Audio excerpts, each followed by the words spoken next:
तो देखिए, नीति आयोग की बैठक को लेकर के एक और बड़ी खबर आपको बताएं, जहां नीति आयोग की बैठक के बाद बीजेपी की बैठक होनी है। बीजेपी शासित राज्यों के मुख्यमंत्री इस बैठक का हिस्सा होंगे। बीजेपी शासित राज्यों के उप मुख्यमंत्री भी इसमें शामिल होंगे। पीएम मोदी, जेपी नड्डा, अमित शाह इस बैठक में मौजूद रहेंगे। इसके अलावा राजनाथ सिंह, बीएल संतोष भी मौजूद रहेंगे। मुख्यमंत्रियों के सामने एक प्रेजेंटेशन दिया जाएगा जिसमें केंद्र सरकार की नीतियों को लेकर चर्चा होनी है।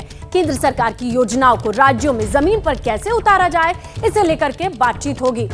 लोकसभा चुनाव में आशा से कम सीट आने पर फीडबैक और आने वाले विधानसभा चुनाव में लेकर ठीक से कैसे तमाम योजनाओं को एग्जीक्यूट किया जाए, इसे लेकर के सुझाव लिया जाएगा। चलिए हम रुक करते हैं हमारे सहयोगी नीरज पांडे का और समझने की कोशिश करते हैं कि ये बीजेपी की जो इंटरनल मीटिंग होने वाली है नीरज, इसे लेकर के किस तरीके की जानकारी आ रही है, क्योंकि नीति आयोग की बैठक में तो ऑलरेडी विकसित भारत के खाका को कैसे जमीन पर उतारा जाए, इस पर चर्चा होनी है। उससे इतर इस मीटिंग में क्या अलग होने वाला है?